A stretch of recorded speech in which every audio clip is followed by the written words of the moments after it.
entrada rescate 4.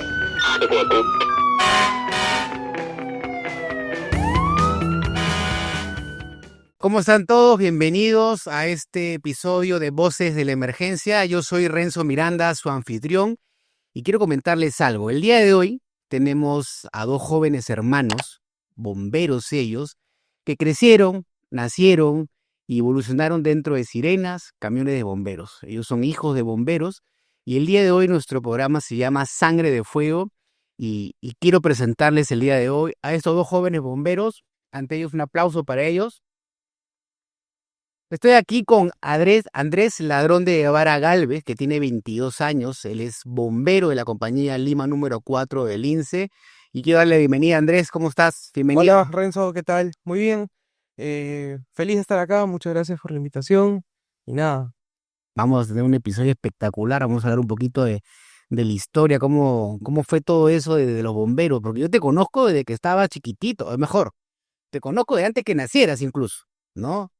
Pero el día de hoy también nos acompaña su hermano, también muy querido por mí, Adrián Ladrón de Guevara Galvez, que tiene 17 años, ya se hizo bombero de la compañía Lima número 4. Bienvenido, Adrián, gracias por estar aquí. Hola Renzo, ¿qué tal? ¿Cómo estás? Bueno, muchas gracias por la invitación. Es un gusto estar de nuevo juntos acá, compartiendo. Gracias a todos. Yo tengo una pregunta. ¿Cómo, cómo era su infancia con padres y familiares bomberos? Porque yo sé que su papá es bombero, su mamá es bombero y tienen tíos bomberos. ¿Cómo era su infancia? Andrés, ¿cómo era tu infancia? Porque tú eres el mayor, cuando eras niño y veías a tus padres bomberos. mira, la verdad, la infancia como tal era pasar un fin de semana en la bomba, un fin de semana, un viernes compartiendo la guardia. En ese tiempo todavía se podía ir acompañados a la guardia, no sé si recuerdas. Sí. Eh, Increíble, ¿no? O sea, dentro de todo de lo que un niño se podría divertir en un parque de diversiones o con un PlayStation, la pasamos en la bomba compartiendo con gente mayor sus anécdotas, a veces limpiando los equipos, quizás escuchando conversaciones de ustedes mismos, ¿no? En cuanto a cómo entrenar, qué hacer, las mismas anécdotas de emergencias, y eso me parecía entretenido, ¿no? En cuanto a la familia, era compartir la mesa en un domingo familiar con conversaciones de bombero antes que ¿qué tal estuvo tu semana, no? Sino la pregunta clásica del bombero. Porque tu papá bueno, tu papá y tu mamá tienen el bomberismo metido en lo más profundo de la sangre y tu papá es bien apasionado con los bomberos. Sí, mi papá es una persona la cual si no está en la movida o no está en lo operativo, no está contento, no está tranquilo. Maravilloso. Adrián, un niño cualquiera, mis hijas, quiere jugar, no sé, con PlayStation, quiere ir al parque, quiere jugar con amiguitos, pero como dijo Andrés, ustedes estaban metidos en la bomba. ¿Era normal para ti eso? ¿Cómo era para ti crecer en un ambiente de bomberos? Bueno, al principio no, para mí no era algo normal, ¿no? Era como que, porque yo me preguntaba y decía, ¿por qué no salgo con mi amigo? Tengo que caer en la bomba. Y ya me fui acostumbrando, se me fui adaptando al ambiente y bueno, comencé a apoyar, ¿no? Limpiando, nos ponían a barrer, me acuerdo, limpiar las unidades, a recondicionar. Nos molestábamos también porque ustedes corrían ahí, jugábamos con ustedes. Yo tenía un apodo para ti bien bacán, pero no lo voy a decir aquí en el podcast. Pero te juro que durante mucho tiempo yo ya lo veía a Andrés enfilado para poder convertirse en bombero. A ti no te veía tanto. Hasta que un momento u otro me sorprendió verte como aspirante en la compañía, me acuerdo ese día claramente, y ahora ya bombero, en la cual hemos compartido incluso emergencias. Bueno, sí, en plena pandemia me acuerdo, mi papá salía a las emergencias y hubo un tiempo que yo le decía, ¿te puedo acompañar? Me decía, ya vamos. Entonces me acuerdo de un incendio en Girón Cusco con Girón Paruro. Estaba al mando del comandante Casareto en ese tiempo 411. Yo estaba sentado en el carro viendo qué hacían. Me toca la ventana. ¿Estás esperando? ¿Carta de invitación? ¿Algo? Ponte a jalar línea y ponte a trabajar. ¿Qué edad tenías? Ahí tenía 13 años. 13 años. Me dice, ponte a jalar líneas, abastece, todo. Y ya consecutivamente iba a las emergencias, apoyaba y me comenzó a gustar. Y ya bueno, postulé y entré a la bomba y ya. Yo me acuerdo, Andrés, de chiquito, tú tenías tu indumentaria, tenías tu equipo, o sea, era increíble Y no era un equipo de niños, o sea, no era un equipo, un uniforme hecho con tela de niño, era un equipo de bombero especial de tu tamaño. ¿No? ¿Cómo lo consiguieron? ¿Cómo lo obtuvieron? ¿Cómo lo obtuvo tu papá? Bueno, mi primer equipo, tú sabes que antes usábamos el rojo, el clásico rojo para el bombero peruano. Estaba prohibido usar los equipos de colores, los kakis, los negros, eh, hasta blancos, recuerdo haber visto esos trajes. Y dentro de todo se encontró el equipo, una bombera de la 100 lo trajo de Estados Unidos, Camila Monteverde, creo. eh, Agarró y le dijo, bueno, el apodo de mi papá es Loco, ¿no? Le dice, Loco de cariño, tengo este traje, pero no lo uso. Se lo regaló a mi papá, pero a mi papá le quedaba ceñido. Y ya cuando tuve un promedio de 14 años, que ya podía como que entre comillas hacer un poco más de apoyo o hacer un poco más en la emergencia, teníamos que buscar la forma de que el niño no se viera niño dentro claro, dentro del grupo de bomberos. Y mi papá me dice, toma, te regalo este equipo. Y es así como tuve mi primer equipo, un equipo khaki, glove, muy antiguo. Pero era un equipo para que te vieras como bombero, pero eso no decía que te metieras a los incendios, que ingresaras a los incendios, simplemente era como un uniforme, por llamarlo así. Claro, era la fachada para poder trabajar sin que vieran al niño, creo yo. Pero eso, con el pasar del tiempo, fue lo que marcó la diferencia entre el sí o el no para ser bombero. Porque yo iba para poder estar con mis papás dentro de la emergencia y estar junto a ellos, y ellos hagan lo que les gusta, y yo poder estar ahí con ellos, y ellos estén tranquilos de que estaba con ellos ahí.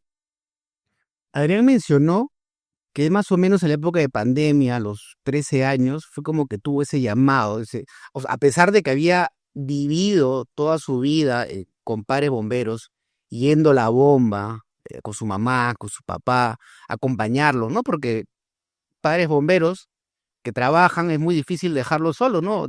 Quiero ir a la bomba, te llevo, ¿no? Más o menos a qué edad tú tuviste ese llamado de que dijiste, voy a ser bombero.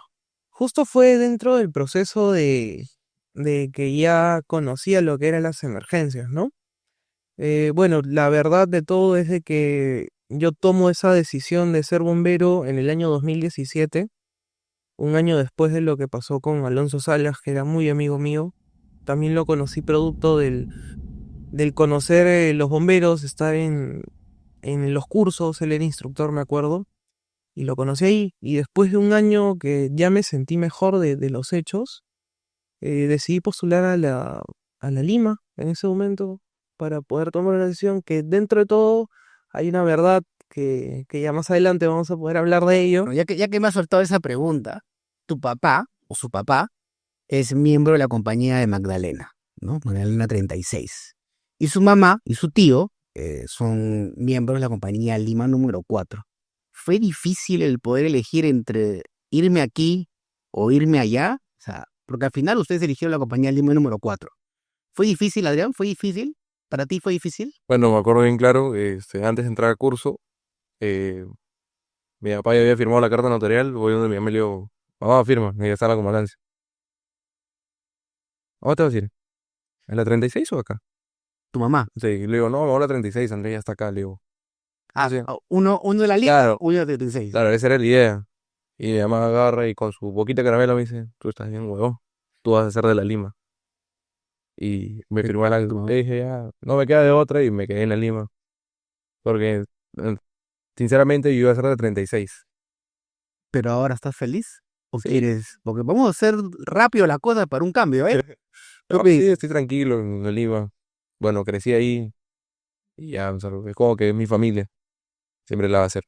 Excelente. Andrés, ¿qué recuerdas cuando eras niño, una emergencia que haya marcado esa gana de querer ser bombero, que haya marcado tu historia, pero de niño, ¿ah? De niño, porque yo sé que has estado bien metido en el tema de los bomberos de niño, o sea, bien, bien metido. Una historia, algo que recuerdes. Yo recuerdo que los fines de semana eh, no había mucho que hacer, la verdad, porque mi mamá a veces también trabajaba los fines de semana. Yo habría tenido un promedio de 6 años, sí, 6 años aproximadamente, 6 o 7 años, y estábamos en la B36 con mi papá. Ocurre un incendio a 4 cuadras de la 36 hacia su espalda con dirección a la Avenida Brasil, en lo que tiene esas casas antiguas con balcón, unas casas un poco estéticas, ¿no? Para lo que era esa parte. Y mi papá me dice, ¿quieres ir a ver el incendio? Y le digo, ok, vamos. Entonces sale la máquina 361 que tenía un puente de color verde o azul, porque era la más rara y eso sí me acuerdo claramente. ¿Qué edad tenías ahí? 6 o 7 años. 6 o 7 años. O sea, el puente de esa Grumman era rojo con azul. Por eso me quedó clara la imagen. Y salió la máquina hacia el incendio. Entonces, una vez que llegamos, vieron que era un segundo piso totalmente prendido y recuerdo el balcón porque veía la lengua de fuego que salía por el balcón. Y mi papá, ni corto ni perezoso, agarró y me dijo, ya, está prendido, así que súbete a la máquina y yo voy a entrar. Ay, obediente, fue, me dejó en el camión sentado y ahí, claro, y me quedé viendo el incendio. Y tu papá se equipó y entró al incendio y viste cómo tu papá entró a rescatar, a poder atender el incendio. Claro, no recuerdo si habían víctimas o no, pero recuerdo que de por donde salía el fuego, vi salir a mi papá a los 10-15 minutos, ¿no? ¿Qué sentiste? Y yo dije, ¿qué será esa sensación, no? ¿Qué es lo que te atrae a ir al peligro? ¿Qué es eso, no? Y me acuerdo de esa emergencia perfectamente, ¿no? Entonces ahí fue donde se inició el ¿qué es? ¿Por qué? Perfecto. ¿Y tú, Adrián, qué recuerdas de niño que te haya llamado la atención mucho el tema de los bomberos? Más o menos de repente a la edad de Andrés. Bueno, a esa edad, parar en la bomba y, bueno, me llamaba la atención porque cada vez que sonaba la emergencia, ya mi mamá como que ya sabía que me iba a cuidar y no iba a hacer tonterías dentro de la bomba. Agarraba, se equipaba a mi mamá, se equipaba a mi papá, a veces mi papá salía manejando las máquinas en la bomba. Y eso es lo que me llamaba la atención y me llamaba a ser el bombero. Porque tú veías a los bomberos en tu día a día, Claro. pero yo sé que ustedes están con su papá de rato en rato y siempre están con él. ¿Fuiste a alguna emergencia con él muy chiquito, así como la edad de Andrés, perdón, acompañarlo y viste un incendio, un rescate de repente? ¿Te acuerdas de algo, de un rescate o algo por el estilo? Ah, me acuerdo de un incendio, no me acuerdo bien dónde fue, pero me acuerdo de ver salir a mi papá. Bueno, tú lo conoces a mi papá, nunca lo has visto con equipo de aire y lo ves a mi papá saliendo con toda la cara negra, moqueando negro y decirme, estoy bien, no te preocupes. Pero como dice Andrés, o sea, ¿qué es lo que le llama la atención a meterse? ¿Qué es lo que te llama la atención ahorita al meterte? O sea, de repente en esa época no lo sabías, pero el día de hoy son bomberos. ¿Qué les llama la atención el entrar en un incendio? Depende. Depende, a ver. Depende de qué sea la situación, la circunstancia o el motivo, ¿no? A veces uno llegando a un incendio toma acciones más pausadas si es que no tienes que correr contra el tiempo, ¿no? Si no hay víctimas. Pero si es que sí las hay, tienes que jugártela en cuanto a... Una cosa es lo que te enseñan los manuales, otra cosa es lo que te enseña la experiencia y otra cosa es lo que ves en la cancha. Y lamentablemente en nuestra realidad no podemos llegar a aplicar al 100% ninguna de las teorías que podemos llegar a estudiar. Lógicamente tú sabes que los manuales de lifta u otros manuales de bombero te enseñan que cuando ya hay un fuego en combustión libre o en fase de desarrollo el nivel de supervivencia es bajo para una víctima en cuanto se encuentra en el mismo compartimiento del fuego, ¿no? O compartimientos aledaños. Pero ocurre que siempre hay la probabilidad de ese 0,5. Y eso me lo enseñó un comandante, el comandante Giordano Calle, un gran amigo nuestro, que siempre te dice, tú no te puedes cerciorar de eso hasta que tú estés ahí. Y Es verdad. hasta que ocurren las cosas o hasta que tú estés adentro y digas, ¿sabes qué? No hay nadie, no puedes decir nada. Porque hoy en día te puedo decir y puedo refutar de que sí, de 10 incendios de combustión libre donde dicen que hay gente, encuentras vivo en 2 o 3 incendios personas. Entonces, ahora me llama la atención o el porqué de entrar en un incendio, el salvar gente, el, en caso no tengamos que hacerlo, el entrenar, porque lamentablemente tú sabes que en Perú no tenemos un campo de entrenamiento de fuego vivo. Y es algo que si tú lo dejas entrenar, no te vas a olvidar cómo hacerlo, pero vas a tener mayores problemas para hacerlo. o hay mucha escasez de capacidad de entrenamiento o de instrucción, ¿no? También en el Perú. Adrián, tú eres más joven que Andrés, tiene 17 años. Hace menos de un año, si no me equivoco, terminaste tu curso de bomberos y eres nuevo, nuevito. ¿Cuál fue tu primera emergencia como bombero que te acuerdes? Mi primera emergencia fue con José Luis, de las Casas. Estábamos en la bomba, me acuerdo, era un lunes o... Sí, era un lunes, mi mamá salía de turno. Llegó a la bomba, en ese tiempo mi mamá era el primer jefe todavía. Llega a la bomba, agarra, llegó José, porque también estaba fuera de servicio. José me dice, ya, pon el servicio, salimos los dos, que esto, que el otro. Y yo agarré y le digo, José, te explico mi situación, cómo es ahorita. Me dice, no me importa, compadre, salimos los dos porque salimos. Ya, José, Porque tú tenías 17 por 16, 16 16. y todavía tenías ciertas restricciones Sí. para poder salir, ¿verdad? Entonces, lo pongo en servicio y como a los 10 minutos nos sueltan a la avenida Arequipa, a la cuadra 18, donde se había caído un señor de un tercer piso, un primer piso. Me acuerdo que abajo de la rescate llegó la ambulancia 14 y José me dice, ya, vas a bajar tú. Le digo, José, baja tú, yo te bajo, le digo, no, vas a bajar tú. Me acuerdo que bajé con la canastilla y los subimos por el tragaluz con la canastilla. Esa fue mi primera emergencia como bombero. Esa respuesta me lleva a algo que preguntar, el miedo. ¿Es aceptable que puedan tener miedo los bomberos? ¿Tú has tenido miedo, Andrés, en algún momento? El miedo es tu termómetro, la verdad. Así como a veces decimos las orejas nos avisan, bueno, el miedo es quien te avisa cuándo hacer las cosas y cuándo no. Hay algo que es muy cierto, es no tienes miedo, ve a casa porque ese día vas a tener un problema. El miedo bueno, sabemos realmente todos creo la realidad de nuestra institución, cómo tenemos las cosas, y aún así lo hacemos, ¿no? Bueno, eso algunos lo catalogan como negligencia, otros como que somos superhéroes y no es así, ¿no? O sea, sí, tenemos miedo al hacer las cosas, tenemos más miedo porque no tenemos lo que necesitamos para hacerlo, y si lo tenemos no está en condiciones. Pero sí, es normal, es para un operador, cualquier manual de bombero te dice, el operador tiene que tener cierto grado de miedo, porque ese miedo te va a generar una inseguridad para replantear quizás tus ideas o pensar en las cosas, pero es normal. Sí. Y ahora, transformando un poco la pregunta, ese miedo para sus papás, ¿no? Cuando están en la bomba, cuando están saliendo de emergencia, porque ustedes han compartido ya de bomberos emergencias con sus papás. ¿Cómo manejan ese miedo sus papás para que si a ustedes les pasa algo en algún momento? Y que ya ha pasado, Ya ese es pasa. el tema. A ver, cuéntanos. Bueno, cuando ocurrió de la residencial, el accidente que tuve, esto realmente hay muchas hipótesis del tema, no hay mucha gente que ha hablado cosas que no debía. Hay mucho general después de la guerra, Sí, muy claro. erudito que sabe muchas cosas y Y bueno, ahora no sabe nada. fueran eruditos que conocen, ¿no? O al menos tienen un poco de noción de qué es ser bombero aparte de salir en un camión. Es gente que habla porque cree que ha estado ahí o cree saber lo que pasó. En ese momento estuve con Pablo Polar, con Ros Contreras y con Pedro Morales, que fuimos los que primeros iniciamos el ataque al departamento en llamas de la residencial San Felipe. Y lo que ocurrió ese día fue de que estábamos bajo el mando del comandante Ruiz, salimos de la zona de trabajo a tomar un descanso, dijimos vapor, ¿no? El agua caliente que sale de un incendio, y pensamos que era vapor, pero dentro del inmueble era la casa de un melómano. No habíamos calculado que habían discos de vinilo, el tiner, habían cassette VHS, Mucho material peligroso, mucho material tóxico. tóxico.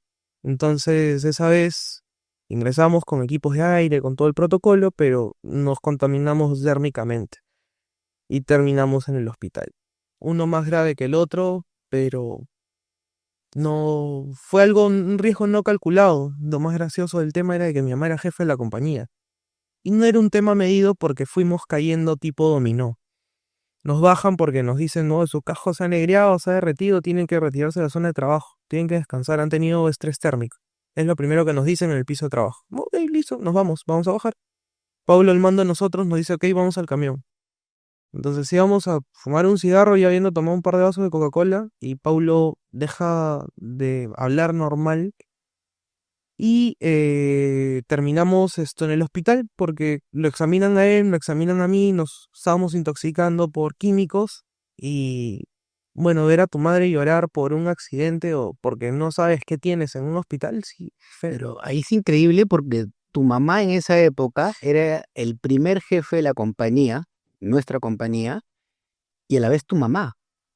¿Cómo crees que ella manejó eso de, vamos a ponerlo entre comillas, ser profesional para con sus bomberos, los miembros de su compañía, pero uno de ellos accidentado a su hijo? Es igual que una emergencia masiva. Tienes que hacer un triaje y al que más necesite prioridad es al que más tienes que tenerle atención, ¿no? En ese caso, Pablo estaba ahí intubado en ese momento. Yo estaba en shock trauma o medicina 1, creo. Y nada, esperar los exámenes, esperar por qué estábamos así. Y creo yo que es una posición muy difícil, ¿no? Porque como madre saben que la mayoría va a ver por su hijo. Pero en ese momento tiene, creo yo que tuvo que dejar su capa de madre y ver por los 4 que estábamos en ese problema, ¿no? Increíble. Adrián, te quiero hacer una pregunta.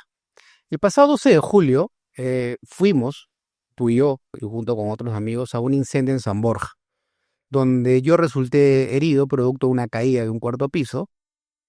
Quiero que me cuentes lo que tú viste eh, en esa emergencia, porque estuviste ahí con nosotros.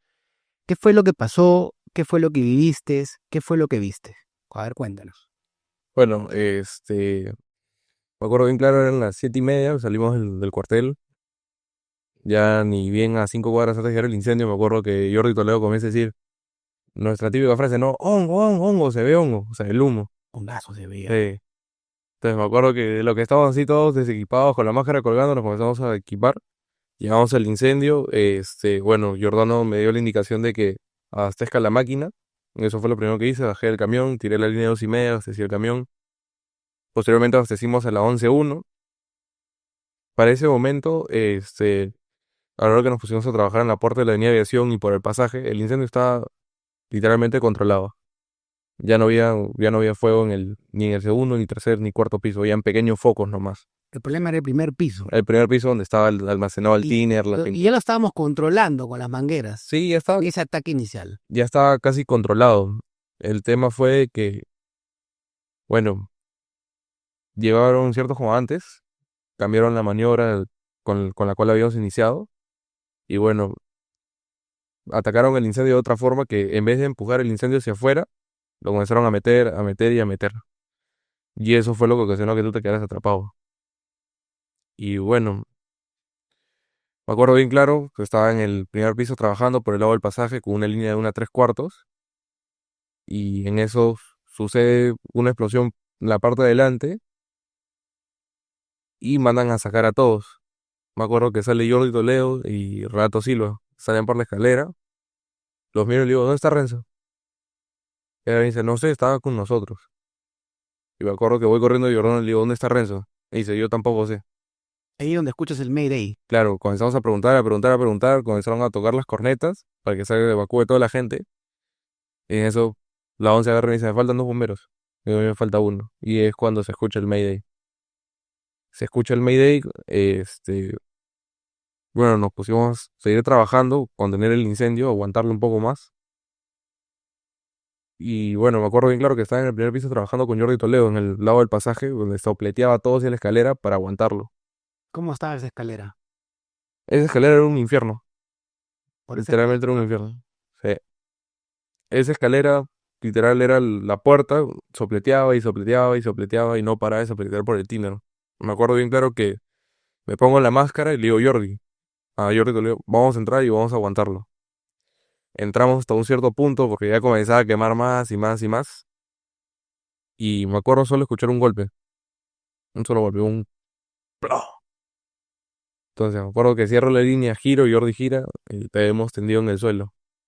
Ahí fue cuando tiramos todas las cosas y entre Jordano, Pompilio, Jordi y yo te hemos comenzado a sacar de la zona caliente que digamos y llevarte hasta una zona segura. Bueno, en ese momento por la cabeza la adrenalina es como que no me dejó pensar y decir, no, ese está bien, no. Hay que ayudarlo y ya. Me acuerdo que te subimos a la ambulancia 82 Y para eso justo lo que le preguntaste a Andrés, ¿no? ¿Cuál es la preocupación de mis padres? Me acuerdo que te dejamos en la ambulancia con Pompilio, regresamos y seguimos trabajando.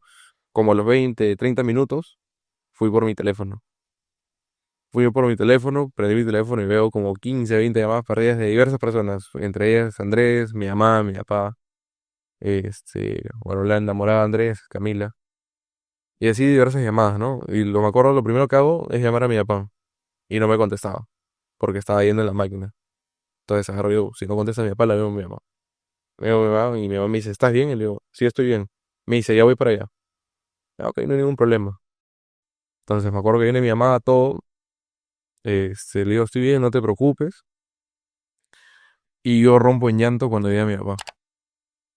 Un bombero puede, no digo caer, pero un bombero está libre, o puede sentir lo que tú has sentido en ese momento. ¿Es normal? Sí, es normal, porque en sí es como que somos hermanos. Dentro de la compañía somos hermanos. Y no vamos a dejar de ser hermanos por un problema o algo.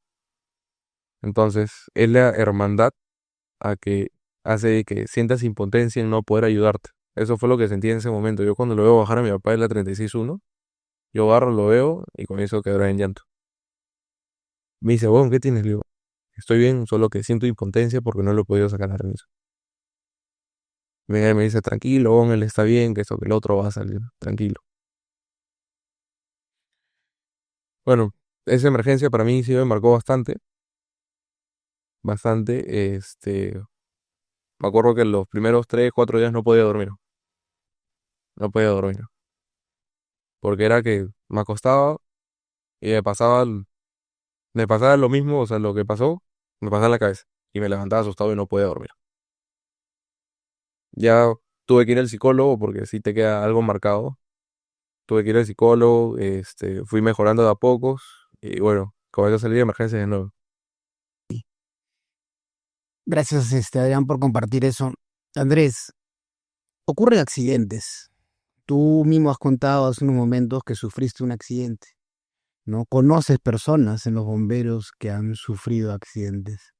¿Tú crees que hay un buen acompañamiento por parte de la Intendencia de Bomberos hacia los bomberos accidentados de un grado moderado a grave?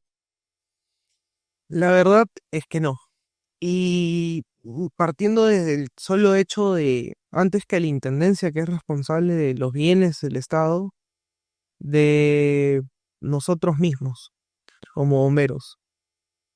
Lamentablemente tú sabes que no vivimos en una realidad ideal y no tenemos a ciencia cierta todas las cosas de alguna forma ordenadas, por decirlas, ¿no? Y bueno, yo sufrí otro accidente en el 2023, al año de la residencial, con Giordano en la avenida Aviación, en la cuadra 2. Se me cayó una ruma de bicicletas encima. En ese momento me ayudó un amigo de la 14. Pero a donde quiero llegar con esto es de que no lo hay, porque antes de preguntar o saber qué pasó, te juzgaron. Antes de preguntarte qué necesitas, te tildaron de algo. Y como te repito, antes que quizás la intendencia que es responsable de entregarte las cosas para que las uses, de tus propios bomberos. Esa vez del accidente de aviación, esto recuerdo que a los 2 días ya estaba bien, todavía tenía un pequeño, bueno, desguince en el pie. Y a los 2 días me quisieron suspender de servicio. Algo parecido a lo que te ha ocurrido hace poco. No, a mí quieren otra cosa, ¿ah? Quieren un poco más. Quieren un poco más, y ya lo veo un tema político por lo que dije y no dije, pero bueno, pero Y bueno. en ese momento me suspendieron del servicio a los 2 días. No voy a decir los nombres por respeto, pero sí fueron mis propios hermanos de mi cuartel quienes quisieron hacer eso. Eso pasa. Me quitaron mi carnet, me restringieron mi EPP y me dijeron, tú no vas a regresar hasta que pases una entrevista psicológica. Bueno, no me negué, en ese momento tenía que salir de viaje por trabajo, accedí a todo lo que me pidieron. Y después de los 2, 3 días de viaje, lo primero que dije fue, ¿por qué tengo que hacer eso? O sea, doy mi tiempo, doy mi vida, no han investigado el porqué de las cosas y me quieren hacer un daño porque es un daño, ¿no? Y gracias a prever estos problemas, tan igual que en la residencial ocurrió con nuestro gran área de Upreín, de Ipreín, saqué mi cámara, porque lamentablemente hoy en día si no grabas las cosas, no vale tu palabra para ellos. Y con mi cámara demostré que en el incendio de la residencial estábamos con equipo de aire, demostré que el día del accidente nos cae la ruma de cosas y el único que se preocupó por mí fue Jordano y Fabricio, que estaban en el incendio. Se preocuparon por llevarme a la ambulancia, Pedro Linares me acompañó también, pero tus propios hermanos son los que al final te terminan de... En vez de investigar bien, buscar las verdaderas causas básicas del por qué suceden las cosas, prefieren romper por el eslabón más débil, que es el bombero, ¿no? Que es cualquier cosa, eres el culpable. Él es el culpable en vez de investigar realmente las cosas. Pero permíteme, Adrián, vamos a cambiar un poco de tema. ¿Qué significa para ti llevar el bomberismo en la sangre? O sea, este tema, el podcast del día de hoy es acerca de la sangre de fuego, ¿no? La sangre de rojo, la sangre de bombero que llevan en ustedes. ¿Qué significa para ti eso? Bueno, para mí es un orgullo ser bombero. Y bueno, cuando entré a mi casa, ocurrieron 2 incendios. Y simplemente iban a tocar nuestra puerta en vez de ir a la compañía de bomberos.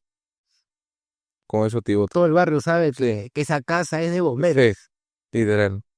Ese día me acuerdo fue junio, 12 de junio. Llegan, ¡ay, Adrián, incendio! Yo digo, ¿qué hago? Tengo mi camión acá, tengo algo para pagarlo. Casa. A mí también me han llamado muchas veces. Oye, Rezo, hay un incendio acá afuera. Oye, llama al 116, no me llames a mí.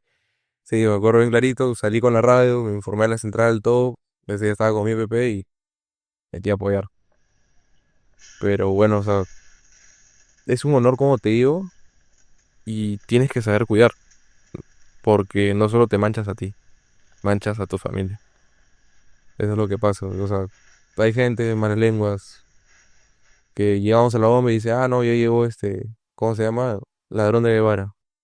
Si le hacemos algo, se va a quejar con su viejo. Si le hacemos eso, se va a quejar con su viejo. Entonces yo lo que voy es, cada uno es una persona, tiene diferente manera de pensar. Entonces, varias veces ha pasado que a mí me han dicho, ah, sí, cuando mi mamá era primer jefe me decían, como es el hijo del comandante, tiene corona, pues. Yo les decía nada, los quedaba mirando nomás. Ahí, yo sé que ahí les pusieron, bueno, más que a ti, porque tú eras bombero, ya tú estabas recién por ahí, los principitos, ¿no? Así le pusieron. ¿Cómo, cómo manejaron eso? Fue difícil, la verdad. A mí me costó porque era tu grupo de amigos que estábamos acostumbrados a ser simples mortales, como todos lo somos y en todo momento fuimos. A que digan, oye, no, ya este tiene bollería, este no, ya no puede ser parte de nosotros. Entonces, yo creo, tú sabes las diferencias que hay en cuanto al trato a un oficial a un subalterno.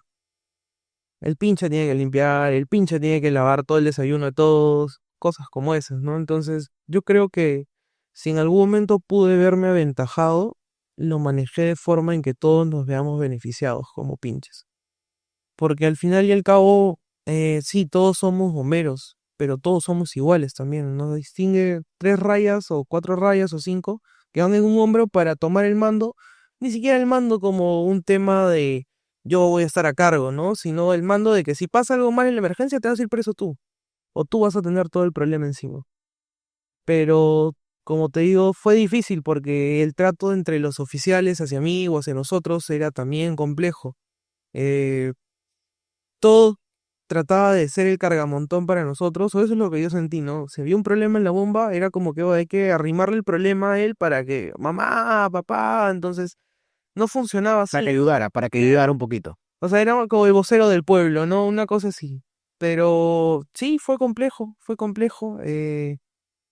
una etapa muy bonita, no me puedo quejar. Pero también es donde conoces a tus verdaderos amigos. Así, en los momentos difíciles es donde conoces a tus verdaderos amigos, créeme, lo sé muy bien. Yo sé que todavía están jóvenes, 22 años y 17 años, pero ¿le gustaría que sus hijos sean bomberos?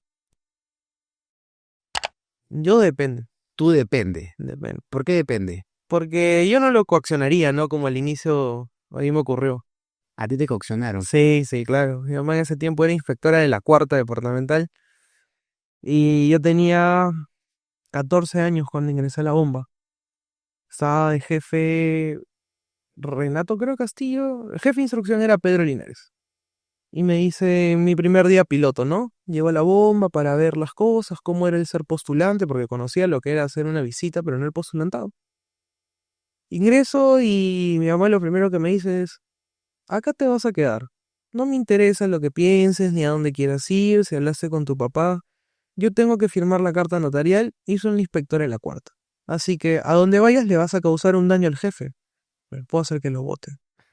Así que preferible es que te quedes acá y conozcan los que son los bomberos. Y ahí te quedaste. Sí, me quedé en la Lima y no me arrepiento de eso. Porque sí, ser bombero es un honor, pero es un privilegio ser bombero de la Lima. Tu madre sabia. ¿Y tú, Adrián, quieres que tus hijos o tus hijos, futuros hijos o hijas, sean bomberos?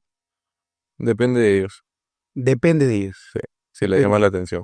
Si les llama la atención. Maravilloso. Ahora, para poder despedir este episodio que ha estado increíble, me gustó mucho la conversación, quiero que mirando a la cámara, Andrés, le digas algo a tu papá y algo a tu mamá. Y también después a Adriano. Acá estamos, demostrando quiénes somos, qué podemos y qué hacemos. Y gracias por evitar que cometa errores cuando empecé en este mundo. Y nada más que eso. Gracias. Adrián, ¿algo que quieras decir a tu papá y a tu mamá? Bueno, gracias papá, gracias mamá. Soy quien soy ahora gracias a ustedes. Y bueno, gracias por enseñarnos y hacernos esta bonita vocación y nunca fallar. Muchas gracias. Gracias Andrés, gracias Adrián por haber venido el día de hoy, por haber aceptado esta invitación a este podcast. ¿Qué tal les pareció la entrevista? Muy ¿Divertida? buena, sí. Sí, divertida. Didáctica. Sí, didáctica, como dice Andrés, muy interesante poder hablar de temas de que son algunos delicados, pero poder expresarlos hacia la gente, ¿no?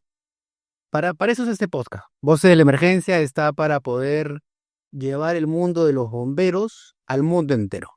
Entonces, si te ha gustado este episodio, si te ha gustado y quieres ver más, te invito a que puedas darle suscripción a la campanita y seguirnos a través de las redes sociales y seguirnos en este podcast. Muchas gracias a todos por estar el día de hoy. Mi nombre es Renzo Miranda y hasta la próxima. Rescate 4.